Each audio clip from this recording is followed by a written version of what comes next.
Well, hi everyone and welcome back. At the moment it's the beginning of June 2020 and I mention that for a couple of reasons. First of all, the pandemic is still continuing around the world, so I'd like to hope that you're all staying safe as we are, and you know, it's giving you some time to play with your cars and, you know, really bring them up to showroom condition again. Another reason I mention it is it's June and we've had a couple of good weeks of sunshine, and in typical British form we've gone back to the cold and the rain, which is why the coats are back on. So there's also a third reason for those of you that are entering the competition. Of course the competition, as I said, will go on for as long as the pandemic, because I can't get out of the country to do any videos with you until that time. So it gives you a bit longer to enter the competition. For those of you that are new to watching my channel, you may want to go onto my forum and read the competition rules and see if you're interested in entering the competition. Now there's also another reason for this. Of course, if the competition is going on for a long while, some people are going to get bored not actually seeing anything happen. Now we're not actually allowed to leave the country at the moment, but I don't want people overseas to miss out on the competition. So what I'm going to do now is allow more than one winner. So we're going to have a winner in the UK that I can go to soon and do a video with them. And then as soon as the pandemic ends and we can travel again, then we'll pick a second winner from a country overseas. So keep on entering if you're interested. Also in relation to the competition, I'm going to start filtering out some of the ones that I've decided might not be suitable for the competition or for most other people to enjoy. And the good thing about that is, if you really still wanted to enter the competition, it will give you the opportunity to put in a second entry. So over the next couple of weeks I'll be messaging you, some of you anyway, to either let you know you're in the UK and you've still continued to be put forward for the competition, and for others of you to say that unfortunately you've been taken out of the competition at this stage, but you do have the chance to enter again. So with that said, for those of you that are new to my channel, all of the videos that I do are purely for the man at home. If you're a professional mechanic, most of these videos wouldn't be of interest to you. If they seem a bit low budget, or if it looks like I'm using really cheap domestic tools, that's because I intend on doing it that way. There's no point me doing professional videos using hundreds or thousands of pounds worth of tools if the man at home isn't able to do the job anyway. So it's going to stay a bit basic, and it's going to stay with basic tools. Also with this car, this is the only twin turbo I've got, and this one's going to be used for the video today. It is still in the process of restoration, and there are certain parts on it that haven't been put back yet. They aren't really relevant to the video we're going to be covering today. So for those of you with sharp eyes, don't bother messaging to say this hose wasn't connected or that terminal's missing. It doesn't really matter for today's video. So what else have we got to talk about? Right, there's a reason I'm doing today's video. Over the coming weeks, we're going to be covering lots of videos, things such as PTU replacement, temperature sensor replacement, turbo removal and repair, excuse me one second, gearbox and clutch removal, and the engine mount replacements. Now all of those items and more will require all of the hoses and the MAF sensors to be removed from the turbo. Now that's quite a lot of work, and what I don't want to do is start every single video involving those parts with half an hour of stripping down of hoses over and over again. So this video is purely going to be removal of hoses to give access to other components that we're going to be covering in future videos. So with that said, before we start, a couple of the usual things. First of all, the tools. You're only going to need two tools for this job. A pair of pliers or something similar to undo some of the hose clips. and a 10mm socket or wrench, and a small ratchet handle. That's all you're going to need. And just one final other thing before we start, you're going to need to remove your car battery, which is quite easy to do, and I'm not going to bother covering that in the video. What I would say though is always remember you disconnect the negative terminal first, never the positive first. So disconnect your negative terminal, then your positive terminal, then remove your battery clamp and take the battery out. That's just going to give us more access to the areas we're going to need to get to, and it also reduces the risk of shorting anything out while we're working. And finally, before we start, you're going to need to make sure your engine is completely cold. It must be a cold engine to do this job. I don't want anyone getting burnt with hot water. And finally, because we're going to be exposing the interior parts of the engine via air and water hoses, we need to wash it down to make sure no muck gets inside and gives you future problems. Now that's not a major job. You can do it a couple of ways. First of all, with a pressure washer, if you have a pressure washer. Don't get up really close because you risk blasting off bits of paintwork or the powder coating on your cam covers.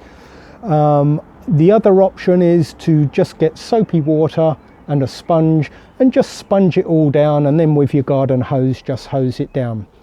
Now we're only going to be working on this side of the engine, and there's nothing really on this side of the engine that you need to worry about water getting onto or into, as long as you haven't removed any of the covers or hoses at this point.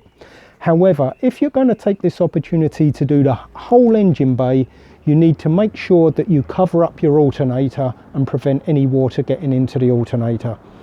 Other than that, I think we're about ready to go. Just give me a second to grab a drink and we'll get on with the job. So the air intake and water cooling system are done on multiple levels on the turbo model. And what we're going to do is dismantle it level by level to keep it nice and simple for you. We're going to start off with a couple of simple parts. First of all, we'll disconnect the MAF, push down on the clip here and pull the plug off. You can now put that out of the way. It just gives us that little bit more access. Next thing is this hose here. Simple pair of pliers, pinch in the clip at the top and then pull it off. Nice and easy. Now we'll put that out of the way. Next one, your expansion tank and hoses. Rather than start undoing all the clips and everything, we can make work a lot easier by just unplugging the top, shake off the water and then pull the pipework out the way. Next part of the process is to remove all these hoses here. Now often we don't need to actually remove the hoses, and I've always said, why make work for yourself when you don't actually need to? So what we're going to do, rather than remove all of this stuff, we're just going to put it out of the way to give us access. We're going to start off with this hose here, this air hose. Now if you follow that round, it comes to a metal pipe here, and we have a Jubilee clip. All you're going to do is loosen that Jubilee clip a few turns, just enough that it will move freely. Now we're going to come to the other end of this hose, and we're going to loosen this end. Now with that loose, what we can do is pull this hose out, and all we need to do is just turn it out of the way. We don't need to remove the hose, and by not removing it, it means you don't have to remember where it all goes to get it back together. Now we move on to the hose next door. Loosen the Jubilee clip. Now with this one, you're going to find it often drops down the hose, but don't worry, as long as you leave it on there, you know where it is. Just pull that one off. Now the next section. Now this one's really important because you'll find, because of the age of these vehicles, the rubber seal inside here is now starting to break up. Some of them have a hard plastic seal, and also the plastic itself has gone really hard.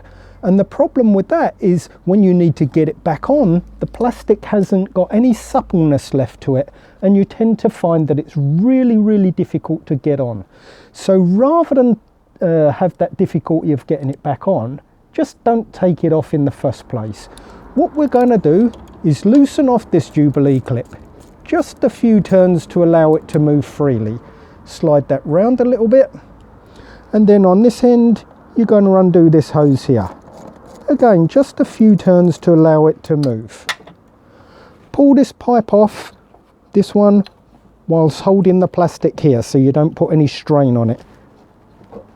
Just a gentle work down. Now what we can do is lift this hose up out the way. Now, oops, sorry, I forgot to remind you that this hose here is clipped onto the edge here. Just pull it out of the clip and then that will all move freely. Now while we're here, we'll unplug this hose. Nice and easy pull off. Now we're onto the MAF sensor and the air intake and box. So we've got 4 clips here. Lift up on the clip, it's undone.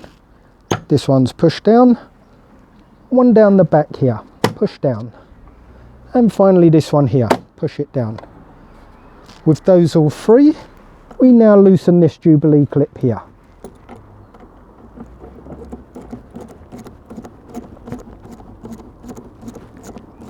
Now loosen this one quite a bit because we're going to be putting a bit of strain on here to now take the sensor and airbox off.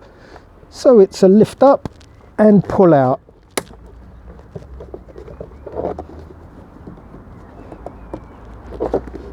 Oh, that one's been put in there a bit hard.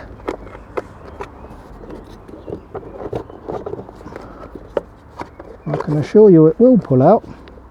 Oh, I see the air filter got stuck. There we go. Now we'll just put that out of the way. Now we have exposure to the second level of hoses. Now again, as with the top ones, you don't need to overdo all of the work.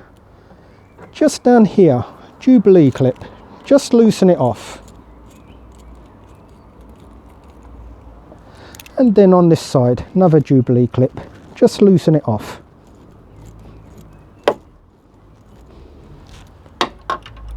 And from there, we can now pull this hose out. And with that one out, we can pull out the other side. Untangle everything. That's that off. Now finally, we're going to remove this water hose here. Now this is why your engine has to be cold, because water expands when it's hot. And that's why when you loosen off the water filler cap and the engine's hot, water bursts out everywhere. So with your engine completely cold, all of the water should have contracted and gone quite low down in the engine. Now this works in our favour, because what I want to avoid doing is draining all of the water out of the radiator. It can be done. There is a drain stopcock at the very bottom of the radiator, but it's quite difficult to get to. And once again, why make work for yourself that you don't have to? So all we're going to do now is just loosen this Jubilee clip here. Just half a dozen turns. And now you may still have some water pour out, but it won't be a major amount. Now you can just pull that hose off. There we go, just a little dribble came out of there. And again, we can put that hose out of the way. And we've got access to just about everything we need. Water temperature sensors, PTU, thermostat, gear selectors, gearbox. We've got clutch bleeding. Everything we need to get to on this side is now fully accessible, and all it's taken is 10 minutes. Now I know the first time I ever done one of these, it took me ages and ages to do. Now I've learnt the technique. We've only had to remove 2 actual parts from the car. Everything else pushed out of the way, and it's given us full access to everything we need to get to on this side of the car. So at that point, I'm going to end this video. It's going to be a useful video for you to have, especially in the future when I start covering all of the items that I talked about and lots more beside. As usual, I want to thank you all for joining me on this video. I appreciate those of you that have joined my forum. I think we're up to about 125 people now, which I'm really pleased about. And just a reminder, the forum is not to replace any of the existing forums or clubs that are out there. Some of them are absolutely fantastic. The forum is purely to complement this channel and for those that are following the channel to talk to each other and keep up to date with what's going on. It allows you to go into my Joe's Gems section where I've got a few bits and pieces that I get good offers on, and I pass on those offers to you. And finally, of course, for the competition. So thanks to all you people. If you're new to the channel, don't forget to subscribe if you've enjoyed this video. There's lots more videos online and hundreds more to come as fast as I can do them. So for now, thanks for watching, and I'll catch you on the next video.